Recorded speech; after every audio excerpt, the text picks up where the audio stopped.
Welcome to 3 minutes. Ayyanar துறை இன்றைக்கி எபிசோடில் என்னெல்லாம் நடந்துச்சுன்னு பார்க்கலாம் வாங்க.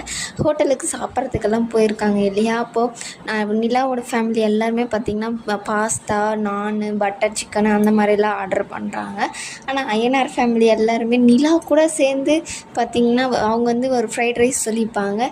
ஏன் நிலா இது வாங்குற, இது எல்லா கடையிலுமே கிடைக்கும், இல்லை வேறு ஏதாச்சும் வாங்கிக்கோ அப்படின்னு சொல்கிறாங்க. இல்லை எனக்கு இதுதான் வேணும் அப்படின்னு சொல்லிடுறாங்க. அவங்க அன்னியே இதை ஆர்டர் பண்ணிட்டாங்கன்னு நம்ம இஷ்டத்துக்கு ஆர்டர் பண்ணுறது தான் அப்படின்னு சொல்லிட்டு எல்லாருமே பிரியாணி, ஃப்ரைட் ரைஸ் அந்த மாதிரி தான் வாங்கிக்கிறாங்க.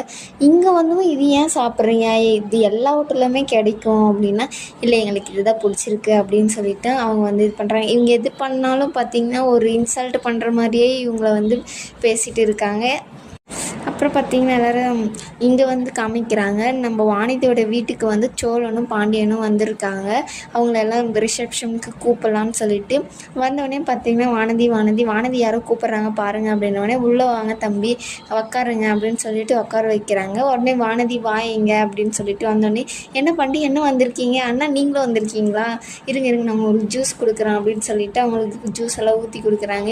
என்ன அப்படின்னு சொல்லிட்டு கேட்கும்போது பார்த்திங்கன்னா, இல்லை எங்களுக்கு கல்யாணம் ஆகி 1 வருஷம் ஆகுது, எங்கள் வீட்டில் எல்லாமே ஏற்றுக்கிட்டாங்க, ஆனால் நிலாவோட வீட்டில் இப்போ தான் ஏற்றுக்கிறாங்க.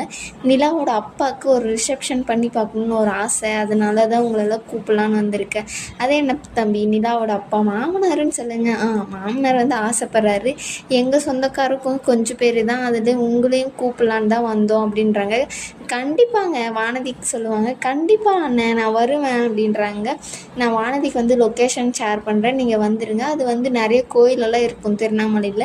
நம்ம காலையிலே வந்துட்டிங்கன்னா நம்ம கோயிலுக்கெல்லாம் போயிட்டு ஈவினிங்காக ரிசப்ஷனுக்கு போகலாம் அப்படின்றாங்க. சரி தம்பி அப்படின்னு சொல்லிட்டு, இல்லை சரி நாங்கள் கிளம்புறோம் அப்படின்னு சொல்லிட்டு கிளம்பிடுறாங்க. வானதி வேலையே வந்தோடனே எங்களால் கூப்பிட வந்திருக்கீங்களே, எனக்கு ஒரே சந்தோஷமாக இருக்குது அப்படின்றாங்க. இல்லை சொந்தக்காரங்க கொஞ்சம் பேர் தான் இருக்காங்க, அது ஆள் பத்தலை, அதனால தான் உங்கள் ஃபேமிலியை கூப்பிட்டு வந்தோம் அப்படின்னு சோழன் சொல்லுவார். அதுக்கு பாண்டி இருந்துட்டு இல்லை அப்படியெல்லாம் இல்லை, நீ எங்கள் வீட்டில் ஒருத்தி, உன்னை போய் எப்படி கூப்பிடாத ஒரு ஃபங்க்ஷன் நடத்த முடியும், அதனால தான் உங்களையும் கூப்பிடலான்னு வந்தோடனே வானதிக்கு அப்படியே பூவெல்லாம் தூவி ஒரே கனவு மயத்தில் போயிடுறாங்க. அவள் எழுப்பிடா நின்றுனே தூங்குறா பாடுறா அப்படின்னு சோழன் சொல்லுவாங்க. அதுக்கு வானதி இருந்துட்டு எழுப்பி விட்ருவாங்க. பாண்டியன் வந்து சரி நாங்கள் கிளம்புறோம், கண்டிப்பாக வரணும் அப்படின்னு சொல்லிட்டு கிளம்பிடுறாங்க. வானதிக்கு ஒரே சந்தோஷம். அதுக்கப்புறம் பார்த்திங்கன்னா நம்ம சேர அண்ணா இருக்கார் இல்லையா, கார்த்திகாவோட வீட்டுக்கு போகிறாங்க. அவங்களெல்லாம் கூப்பிடலான்னு சொல்லிட்டு கார்த்திகா அவங்க வந்து பார்க்குறாங்க. பார்த்தோன்னே பார்த்திங்கன்னா என்னம்மா உக்காருங்க, அம்மா எங்கன்னு கேட்குறாங்க. இதோ அம்மாவை கூப்பிட்றேன் அப்படின்னு சொல்லிட்டு கூப்பிட்றாங்க. அவங்க அம்மா வந்து ரொம்ப